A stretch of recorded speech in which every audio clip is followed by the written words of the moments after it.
Between 1940 and 1945, over 1 million children, women, and men were murdered at Auschwitz.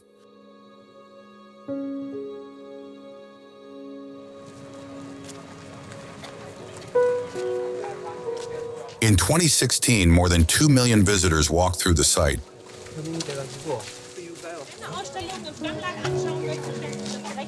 Everyone has, of course, as they arrive. Everyone, of course, comes here thinking they're visiting a very, very special place. That will change their life. And when the first thing you see is all these people lining up just to get into the camp. And then you see the pizza stand across the street. And then these girls hustling cars for competing parking lots. If you don't have a strong sense that what you're doing matters, I think you might as well just give up.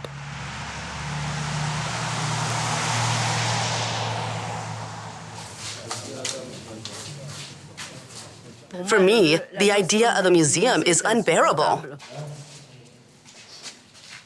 You can't call a place that led to so many deaths a museum.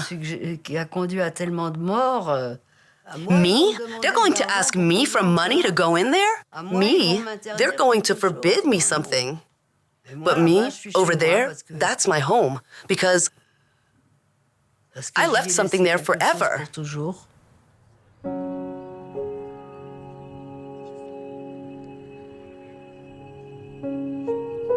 What should we do with Auschwitz?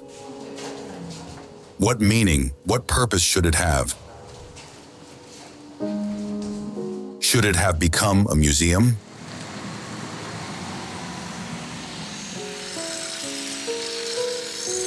Should it have been made sacred? Should it have been abandoned?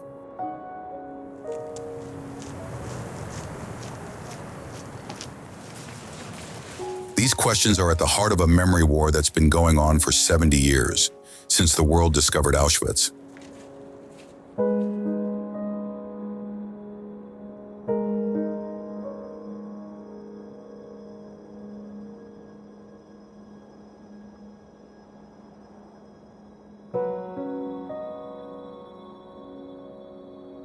Save Auschwitz?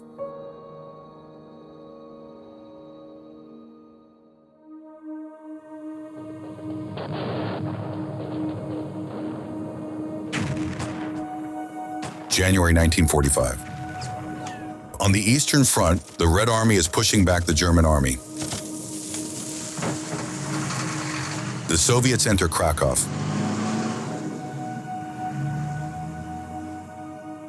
At Auschwitz, you can hear the cannons roaring.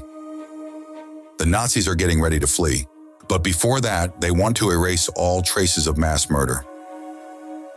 It was total chaos. No more SS, especially on the watchtowers. The barbed wire was no longer electrified. The camp was almost empty of prisoners. We saw a special commander arrive with massive means of destruction. Avec des moyens de destruction considérables.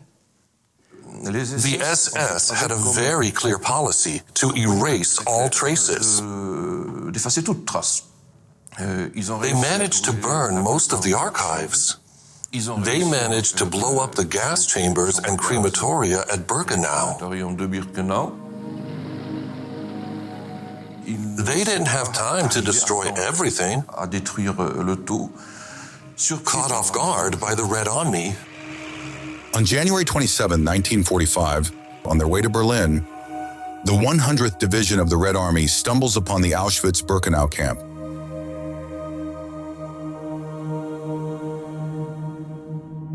The soldiers don't know it yet, but they've just entered the world's largest cemetery.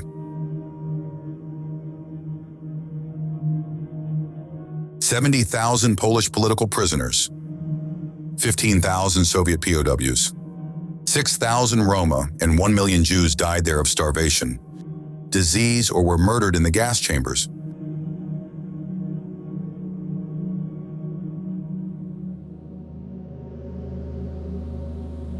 Auschwitz is the largest concentration camp complex of the Third Reich and the biggest center for the extermination of Jews.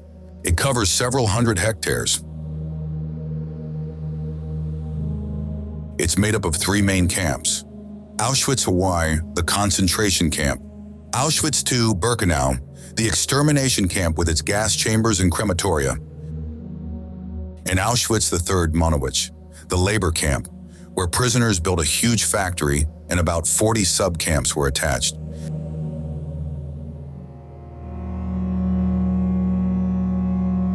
The Soviets realized the scale of what they found. 2 months after they arrive, they stage and film themselves as the liberators of the largest Nazi camp. They also send in an investigation team. The concentration camp is still intact. The Birkenau barracks are still standing.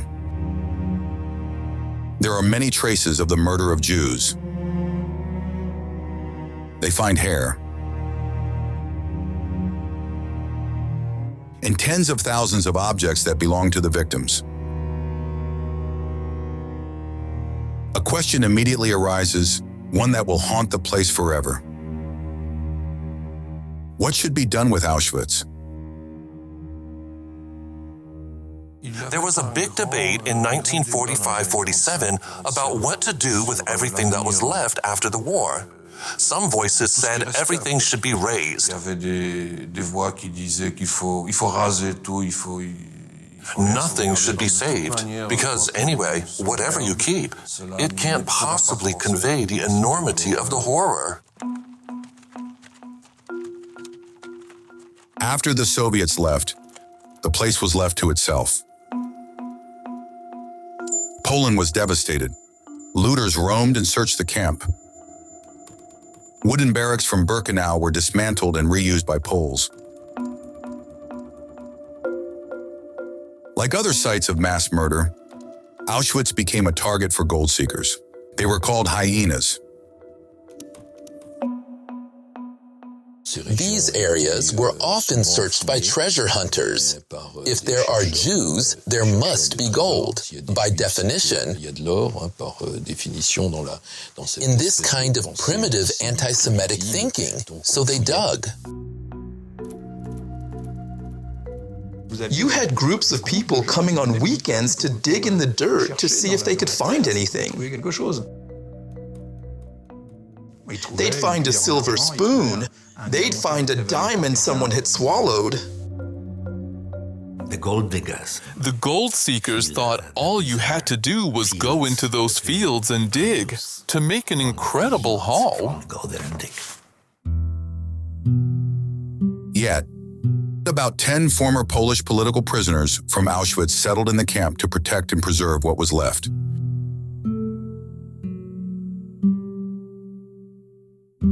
They wanted the buildings and ruins of Auschwitz to bear witness to the suffering and crimes committed there. They moved into the camp. Some barracks were turned into apartments. They started to make a garden, keep chickens, have enough to eat. So they lived there. It's pretty strange, actually. Living your whole life, you really have to want to do it. But there was a kind of attachment to the place. So the survivors organized a sort of security service. They protected the place. Clashes between former prisoners and gold seekers ended in tragedy. A looter was killed. The Polish government decided to take responsibility for the site.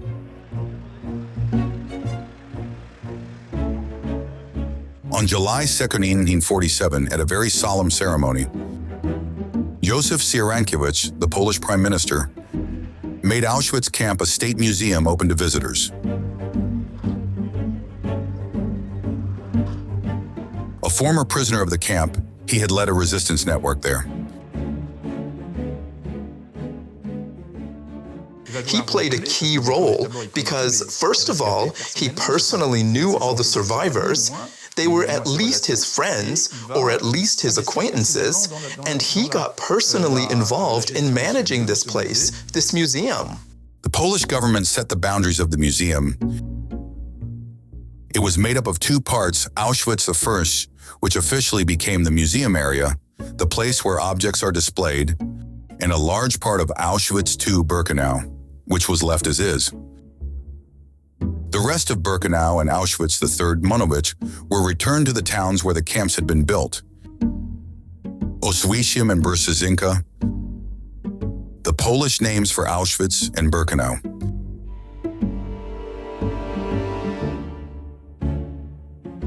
The Auschwitz Museum was used to serve the Polish government's policy. Put in power by Stalin, Prime Minister Józef Sierankiewicz had to rebuild a country devastated by war and help a traumatized population recover.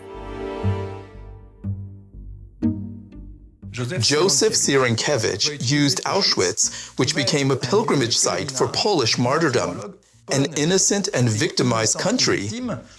That's what they wanted every Pole to believe. We're part of the resistance. We're going to glorify those who fought in the camp. And it's a balm for a people who suffered terribly, for sure. So, in a way, Auschwitz became a mark of legitimacy for the new Polish government.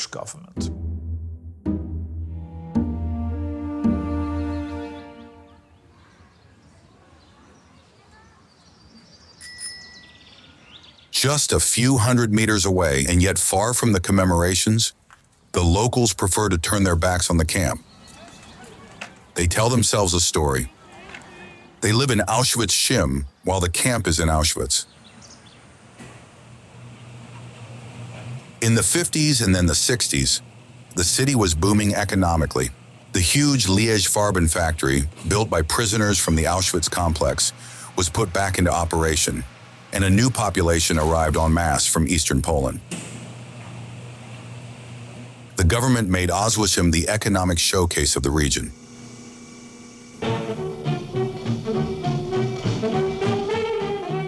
The new buildings for the workers at the Oswiecim factory, undoubtedly the most beautiful in Poland.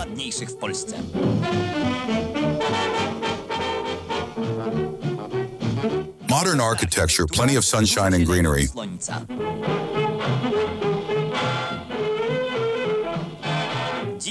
Today, 12,000 inhabitants, tomorrow 100,000.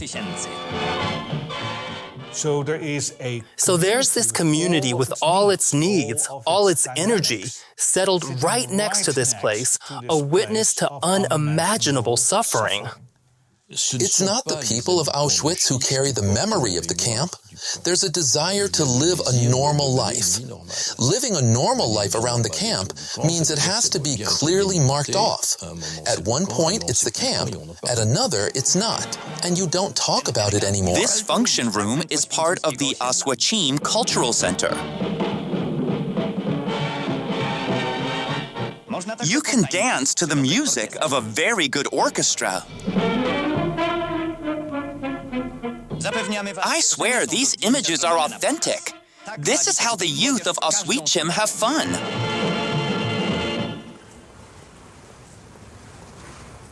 By the mid-1960s, Oswiecim had nothing in common with the pre-war city.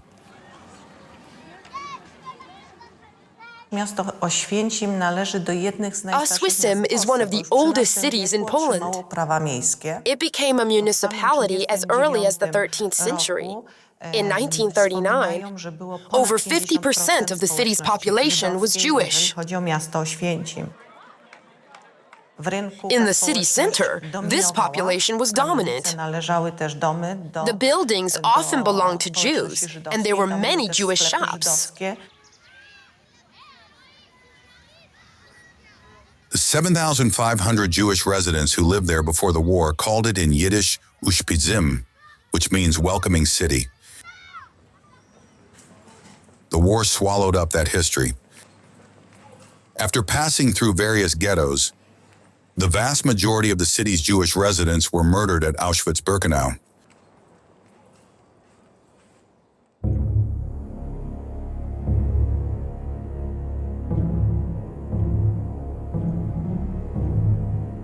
On April 16, 1967, the 20th anniversary of the museum's creation was a chance for Josef Sienkiewicz to organize a big international ceremony at Auschwitz. Hundreds of thousands of people were there for the unveiling of a monument to the victims. Let's pay tribute to all those here, the dead. In front of the whole world, the Prime Minister spoke of Polish martyrdom, then forcefully denounced American imperialism and even the Vietnam War. For him, the Nazis of yesterday, the Americans in the West are the same enemies of freedom, a threat to the common cause of the Soviets and the Poles. Politics controlled memory. That's very, very clear. Nazi Germany was presented as a product of the capitalist Western world conquering, aggressive. History had no value as history. It only mattered as a vehicle for Marxist ideology. In his speech, the Prime Minister didn't mention the genocide. He didn't say the word Jew even once. During this event, he even had the inflated number decided by the Soviets carved in stone. 4 million victims at Auschwitz with no identity. A way to tie the place to communist ideology. The official number was 4 million victims at Auschwitz, without saying how many of them were Jews. Exaggerating the death toll at Auschwitz was a way to hide the Jewish dimension of the catastrophe. Today, we know there were 1.1 million victims at Auschwitz, and 90% of them were Jews. So it's basically a Jewish catastrophe, but that's not what was wanted politically. The whole theme of Auschwitz. The theme of Auschwitz commemorations was that it wasn't Jews who were killed, just international anti-fascist activists. But that's not the reality, of course. This rewriting of Auschwitz's history, staged by the Eastern Bloc, would soon be challenged by new visitors from the West.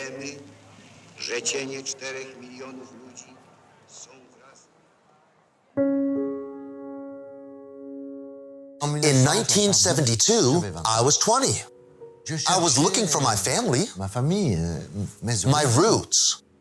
I didn't know Poland. I went to Auschwitz looking for remains, for proof, to see the evidence of the extermination of the Jews.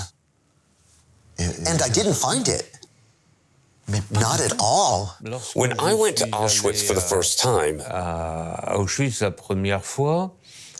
Beat was pregnant. And I thought, I'm going to retrace my father's last steps at the museum.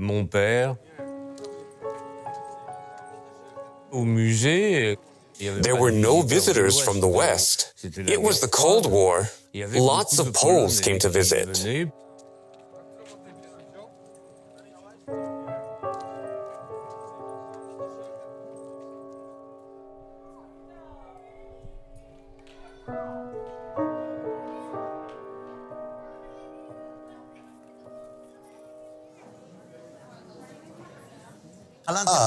Inside the museum, there was no mention of the victims' identities. You could see the remains of clothing, little objects. There was everything, but no identity. Not a single word about Jews. That, I discovered. It was a terrible shock. In one of the rooms, there was a model of the Birkenau camp on display. They had reconstructed the Birkenau blocks, something incomprehensible. And I said, if there's a reconstruction, that means there's nothing left. And I asked, but does Birkenau still exist? And from there, I asked about Birkenau. They told me Birkenau. You have to walk there. So I walked to Birkenau. The Birkenau camp is 3 kilometers away, about a half-hour walk. When I got there, it was unbelievable. There was smoke, someone was living there, it was the guards. But there was no one else, no one. When I came back from the camps, I was 20, and I had a lot to do. I wasn't thinking at all about the place, Jules-Birkenau, not at all. I refused to go there for about 30 years. Then things changed. That trip really left a mark on me.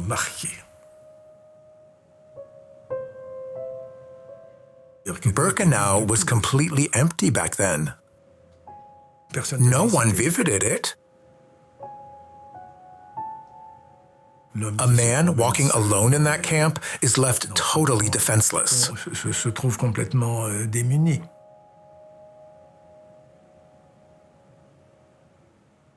At Birkenau, I was all alone. I really found myself completely alone.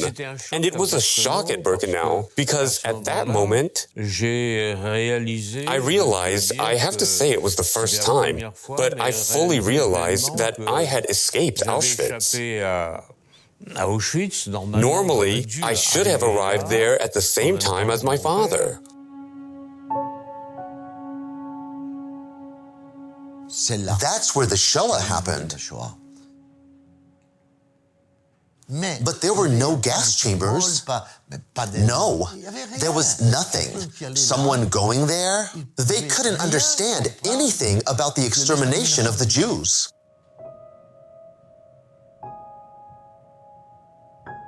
In the 1950s, 1960s, 1970s actually, we didn't know much about Auschwitz. The central role of the camps in the murder of the Jews wasn't a topic because the murder of the Jews wasn't yet recognized as a key event of the 20th century.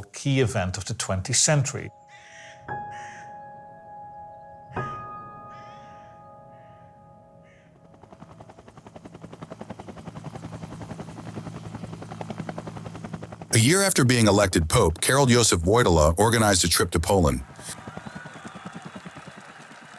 He was born 25 kilometers from Auschwitz. The first Polish Pope, former Bishop of Krakow. His popularity in a country that remained deeply Catholic, despite more than 30 years of communism, was immense. This visit had a huge impact on Polish society. In Warsaw, he urged the crowd, "Never lose your spiritual freedom." On June 7th, he was at Auschwitz. It was a disaster for the communists. His views were obviously very far from those of the communist regime. He was an opponent of that regime. They found themselves faced with a guy who had huge power over the Poles, who spoke Polish, who was loved by the Poles. He was already a hero of the fight for freedom of speech. The Pope's visit was an event of unprecedented scale. 500,000 Poles flocked to Birkenau in a festive atmosphere.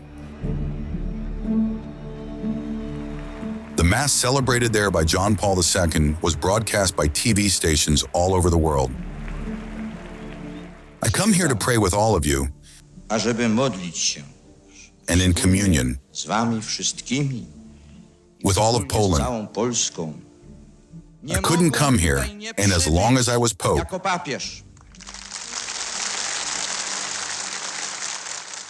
the fact that Birkenau is essentially the site of Jewish martyrdom made his decision at the very least controversial. At Birkenau, during his Mass, John Paul II chose to pay tribute to Edith Stein. Edith Stein was a Jew who converted to Catholicism. In 1933, at age 41, she became a Carmelite nun before being deported to Auschwitz-Birkenau as a Jew in 1942. He talks about her, and he spoke about her in a way that brought together Jewish and Catholic martyrdom in one person. In a single person. The Pope managed, I'd say, to pull off presenting her as a Catholic saint who died as a Jew, murdered because she was Jewish. He never said she was killed for being Christian. And the Pope, he's the one who did the most to move relations with the Jews forward, because he spoke in a way both sides could hear.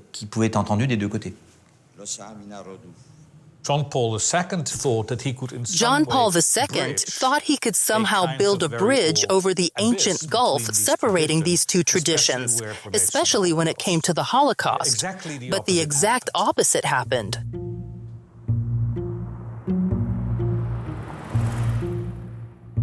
On their own initiative, 8 Carmelite nuns from the same order as Edith Stein set up a convent at Auschwitz. Polish authorities allowed them to move into a former camp building. During the war, it was used to store cans of Zyklon B, used for the gassings.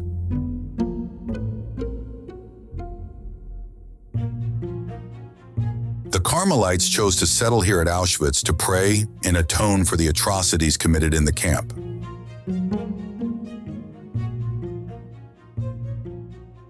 When they started setting up the place, it took a while, with nothing really happening. It was only when the Carmelites started collecting money in Europe, especially in France and Belgium, that the Jewish community realized what was going on. Several prominent people protested, and they said this is an attempt to Christianize the Shoah. As the Berlin Wall fell, and Poland freed itself from Soviet rule, the Jewish world grew concerned about Auschwitz's future and decided to fight on the ground. They denounced the religious exploitation of the site and demanded the Carmelites leave. At Auschwitz in Poland, the so-called Carmel affair flared up again. Auschwitz should be left to the dead and in silence, not used for political purposes. The Carmelites were fed up. The workers reacted violently against the Jewish visitors. Translation of what was said: "No camera here or I'll break it. Get out or I'll call the police." There are incidents. There were incidents, and the situation got totally out of control. At the core, you had Jews and Catholics with very different views on how to commemorate the catastrophe, and who clashed, with no chance of understanding each other in a very tense context, because it was Switzerland. By the fact that this Auschwitz.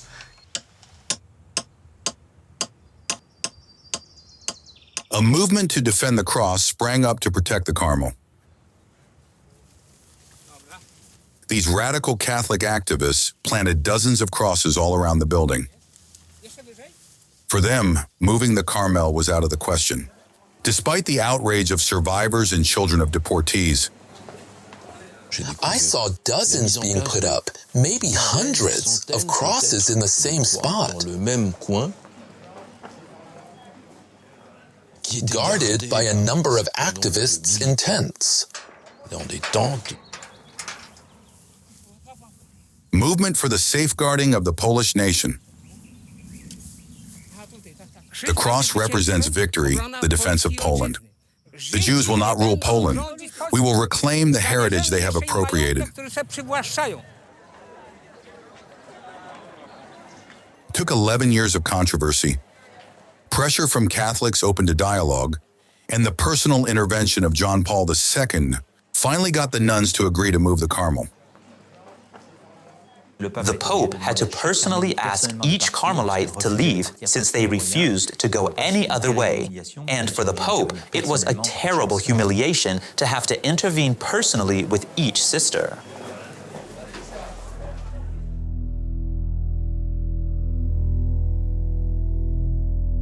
In the 1990s, Auschwitz was regularly in the headlines. Holocaust deniers saw it as a springboard to spread their theories, which had been limited to a small circle until then. A Frenchman, Robert Faurisson, chose to focus on the gas chambers at Auschwitz to bring Holocaust denial into the spotlight. Faurisson's argument was, let's exclude all eyewitnesses and focus only on the physical evidence.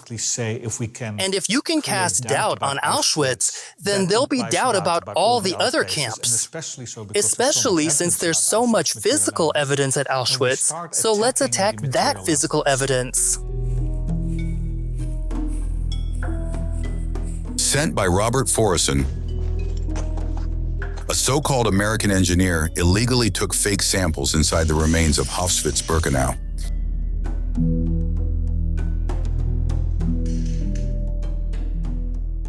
By taking on the role of the expert, the chemical expert, the architectural expert, the engineering expert, they tried to make this evidence say the sites were designed for anything except mass extermination.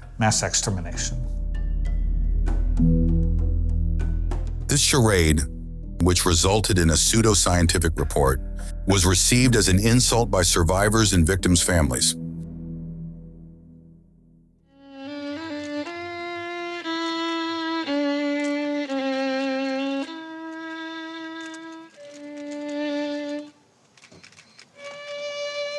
In response, the State of Israel and memorial organizations worldwide organized a March of the Living that same year. Hundreds of young people visited Auschwitz with former deportees.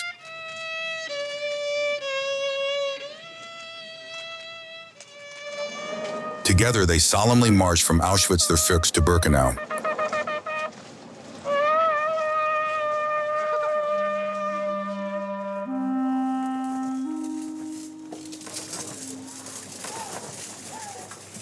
This walk is meant to symbolize the strength of life.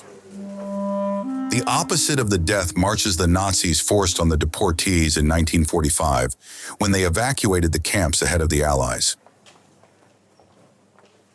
During those marches, thousands of skeletal prisoners died.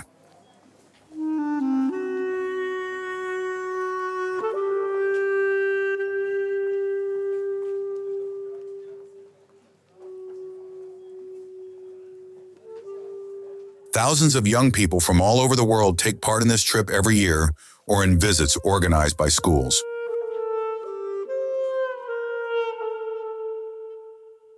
Auschwitz now aims to be an educational tool for passing on history and fighting intolerance, anti-Semitism, and Holocaust denial.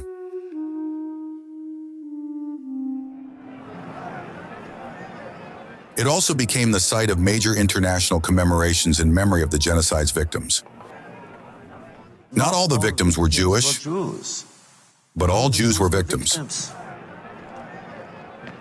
Among all the extermination sites, Auschwitz now stands as the symbol of the Shoah.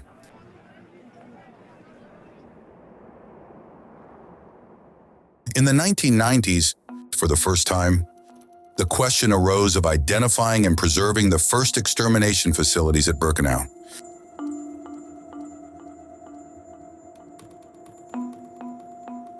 They might be in the part of the Birkenau camp that wasn't included in the museum area in 1947. Since the end of the war, this area has been steadily eaten away by the city's expansion. When I first came back to Birkenau, I could feel the hostility of the people living in that area. And how the camp serves as a shortcut for them to get home on the other side. It's a shortcut, so you see kids going through on their way to school. Bikes, people with groceries, people going home, cutting through the camp.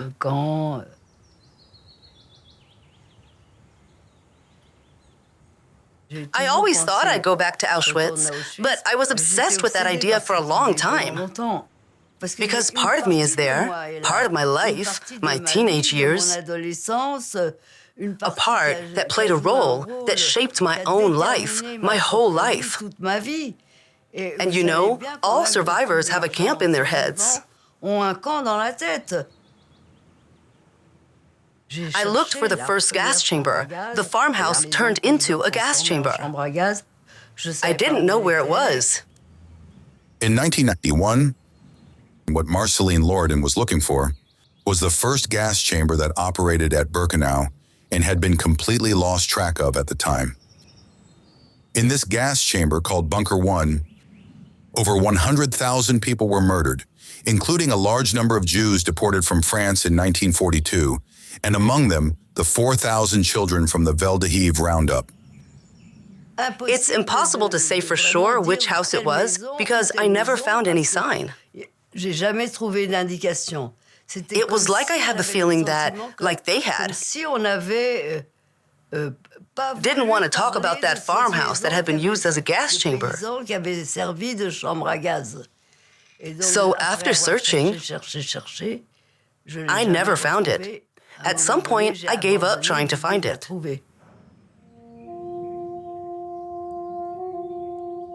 In the 1990s, historian Marcello Pizzetti also set out to find Bunker 1. To understand the Shoah,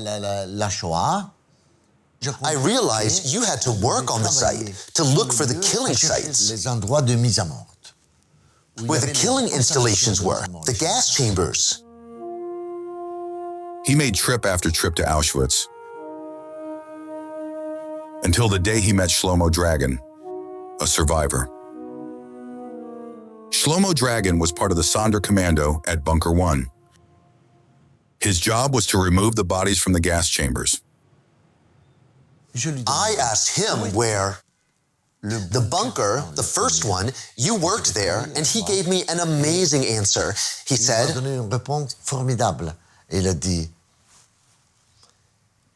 I know how to get there. That's what he told me. I know how to get there. Shlomo Dragan, accompanied by Marcello Pizzetti, retraced the path back to that gas chamber. They arrive in an area outside the part of Birkenau camp preserved by the museum. In front of them, there are houses where people live. He looked and said, there's the house. There's the house. That house, it's the same. He started to cry. He took a picture. He couldn't believe there was still something left. 30 years after the war ended, the descendants of the owners got their land back. They rebuilt their house on the foundations of the old building that had been used as a gas chamber. 3 months after discovering Bunker 1, Marcello Pizzetti comes back to meet the residents. They claim the gas chamber was actually set up farther away in the woods. Here's a place where hundreds of thousands of people were gassed, and now people live here. They raise their families here, and they make love. Generations come and go, with no intention at all to remember what happened in this place. There was something suffocating about it. The site is authenticated by the museum, but they still refuse to include it. It's Richard Praske who, after many twists and turns, personally buys the house to donate it to the museum. It's part of history, and more than just history, it's part of memory, and it's part of the respect we owe the dead, who at least deserve to be remembered for what happened, not to erase the memory after erasing the bodies. The museum decides to demolish the house. Today, on that spot, there are 3 memorial stones.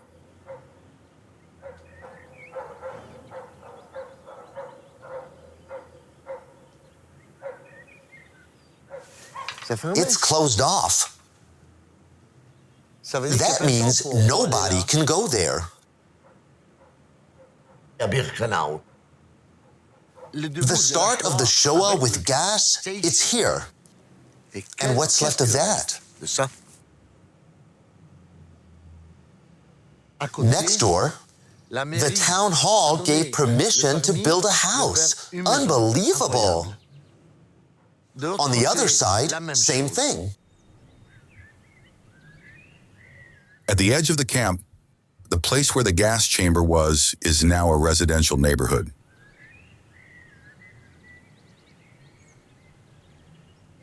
Jews were buried next to the gas chamber.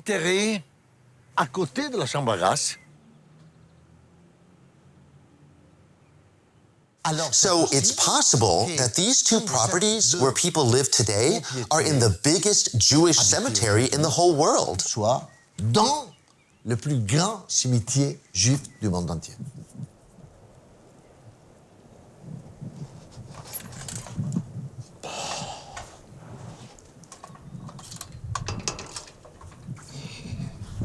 I've spent almost my whole life here. Right here. Nobody told anyone what had happened. People had to live. And people decided to build on top of it. I think Auschwitz-Birkenau shouldn't even exist. Too many people died here. It's wrong. It shouldn't have happened like this.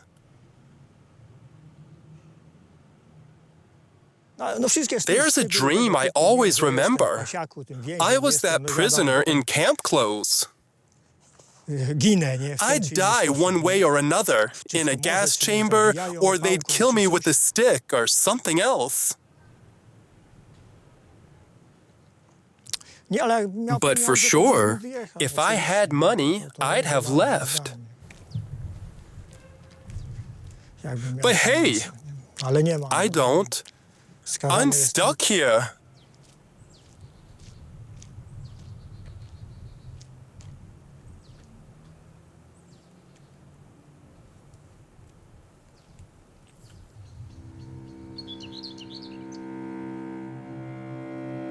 Located 500 meters from the entrance to Birkenau camp, the Judenrampe, the Jews' platform, was also discovered outside the area preserved by the museum. From 1942 to 1944, this is where the trains carrying Jewish deportees arrived. This is where the selection took place, separating the minority who entered the camp from the majority.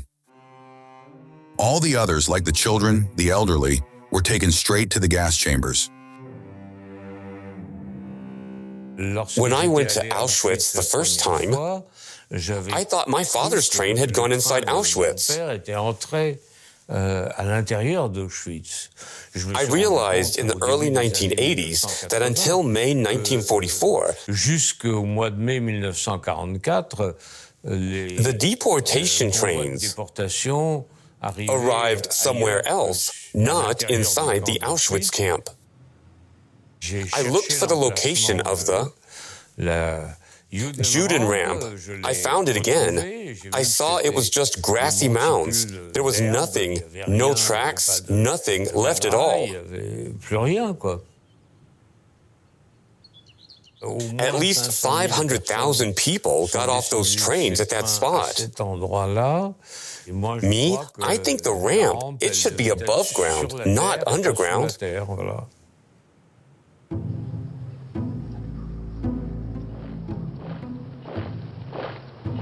In 2005, for the biggest international commemoration ever held at Auschwitz, a memorial was inaugurated on the site of the Judenrampe.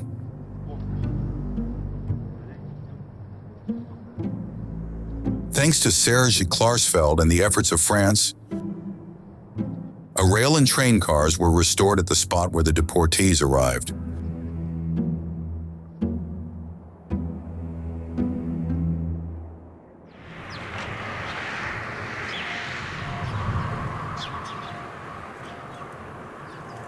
Today, under pressure from local residents, the city banned tour buses from accessing the Judenrampe site.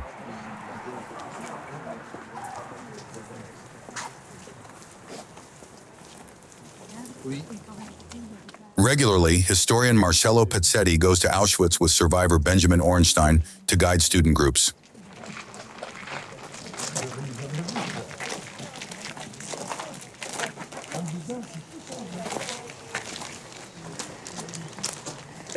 All the French, most French Jews arrived here.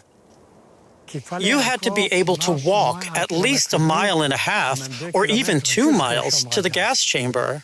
This is the place of memory for most of the deportation from Western Europe. And there's nobody here.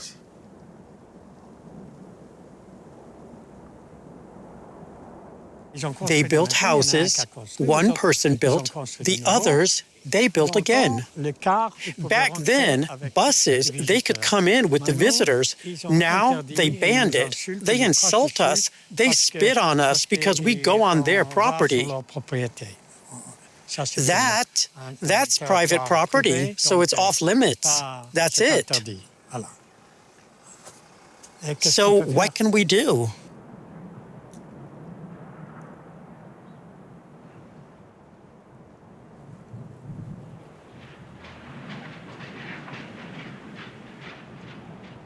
We live here in our new house for 5 or 6 years now. Me, I'm, so to speak, a newcomer to this land. Yeah, a new arrival. It's a matter of location. It's well connected. Well, sure, there's a mindset here. Like, this place is tied to the camp. How those people, it's just a matter of habit, really.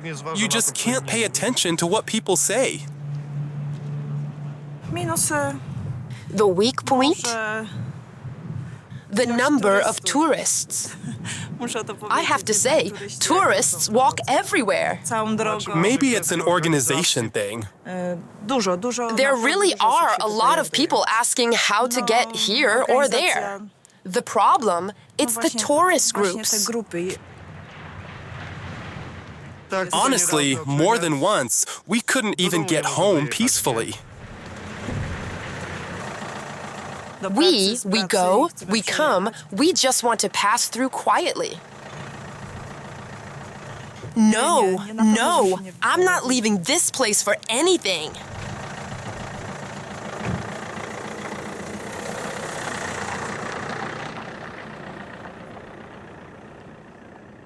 Life went on. Some people see what happened, and some people don't see what happened here.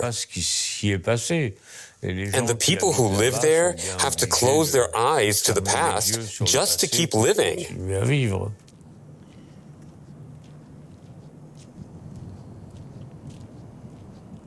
Danuta Reichel lives in Birkenau. Her house is 150 meters from the camp. Some people are surprised that we can live here.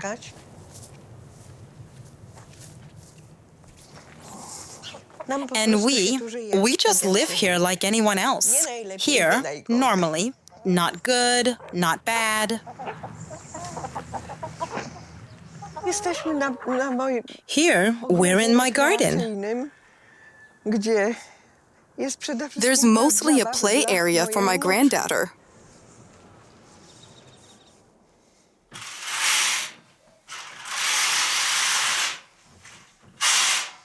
You get used to it. It's the view. It's not any other view. We have our church in an old camp building. It's important for people here that it's close to us.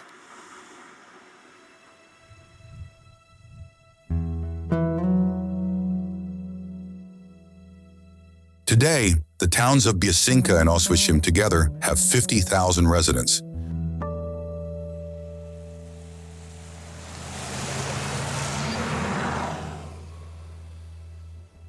Since 1979, Auschwitz-Birkenau has been listed as a UNESCO World Heritage Site. This status requires a silent zone of several hundred meters around the museum camp. This zone is not supposed to have any businesses or see any new homes built. But under pressure from locals, the municipalities have always refused to follow the rules required by this status. On March 8, 1999, hundreds of residents organized a big march to protest the creation of the silence zone. They wanted to see a 5,000 square meter shopping center built at the camp entrance. We've lived here for almost 50 years. It's not like you can just pick up a trash can and throw it away. 2010, UNESCO created a new plan for the silent zone that was less restrictive for residents. But the local authorities, which included Poland's future prime minister, refused to comply. Since then, they still haven't accepted the obligations that come with Auschwitz's World Heritage status. I always point out that the people of Auschwitz, who have lived here for over 8 centuries, they have every right to live normal lives in their town and fight for its development. Stigmatized by this terrible tragedy, it's hard for the city of Chivism and its people to bear the responsibility or consequences today. Long before they built those gas chambers at Birkenau, there were fields, people, villages. There was normal life. It was the center of Brzezinka. Like I said, they've lived here for generations. They've always lived here. Hitler wasn't here long, barely 4 years. That's a short time. On the scale of centuries, those 4 years of Nazi occupation went by in a blink. You could ask how people live in places like Hiroshima, Nagasaki, or even Place de la Bastille. There should be deserts everywhere. I don't think we should expand the silence and protection zone to places like the gas chamber, Bunker 1. For UNESCO, the most important thing is historical memory. And for the people in town, their priorities aren't always the same.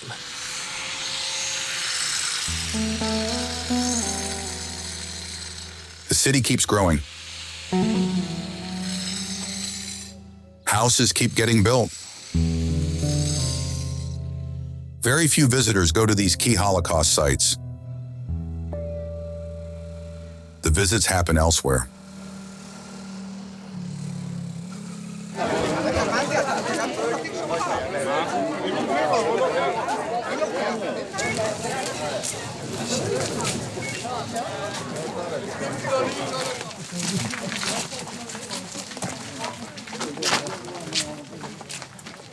The increase in the number of visits has started to become a problem in recent years. Now you have to register, like when you go to a movie or a theater, you have to register ahead of time. There are maximum hourly quotas.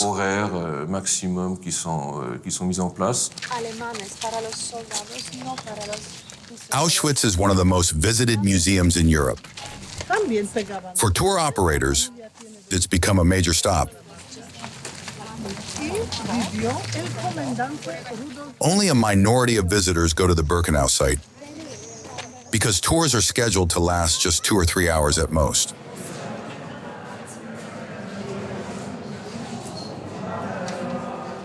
Everyone can see that you can't visit calmly or take time to reflect.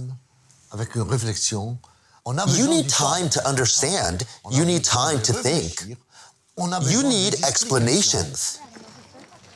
There are things in life you just can't do in 3 hours, in 2 hours, in 1 hour.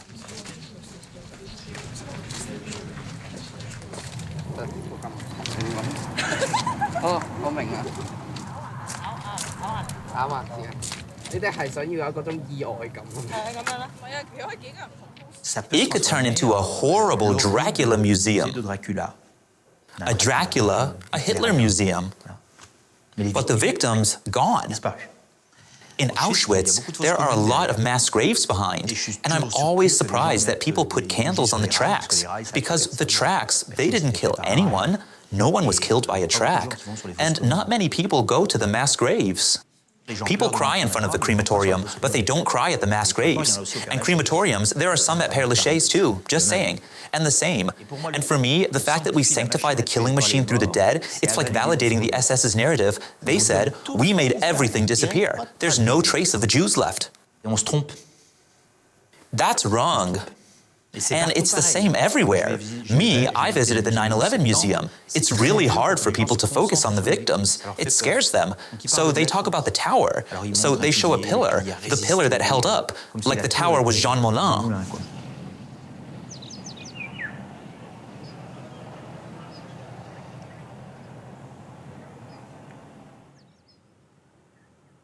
For me, everywhere is a cemetery. Yeah. Oh, yeah. It's terrible. For me, that's really it. Yeah. I feel like if you scratch, if you lift the stones from the roads, if you dig, you'll find a lot of bodies, remains of bodies. Bowels.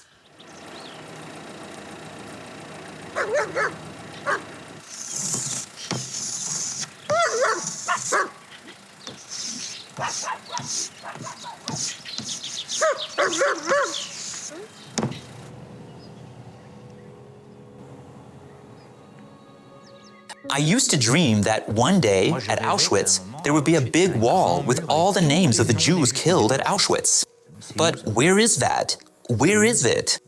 Why are there walls of names in Paris, in Jerusalem, in Washington, in Los Angeles, and not at Auschwitz? Why is no one asking for that? We have to let young people do their. Sorry for using a term from religious studies, but their rite of passage through Auschwitz. It was those barracks, those gas chambers. It was here. It was real. I walked there. I did it. I touched it with my own hand. It's a powerful moment, I think, of ethical education, civic, certainly not just historical, but it really goes beyond just history. There's very little information at Birkenau. Very, very few signs or information. That's a choice. Should Birkenau have been made into a place more suited for explanation, for exhibits? That's the big question museum specialists are asking. No one is eternal. So those who are eternal and those who aren't eternal, but who can last a long time, are our testimonies. Me, what I want is that on site, people will be able, in 50 years, to see deportees speaking. In other words, recorded testimonies, so people can hear them on the very place of their suffering and martyrdom. A place like Auschwitz raises all kinds of questions, challenges, historical reflections, philosophical ones. What we need is to preserve the site as long as we can and present it in a proper way.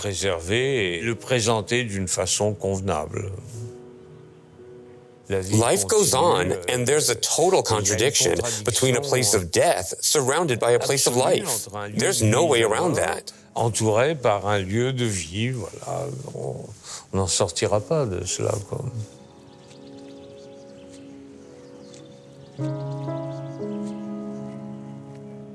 Auschwitz visits have to be a place to learn history. History without edits, without distorting what happened. And that absolutely has to challenge us, all of us, each one, because it's a human being, not because he's a Jew, because he's Polish, but each one because he's a human being of what people are capable of doing to other people.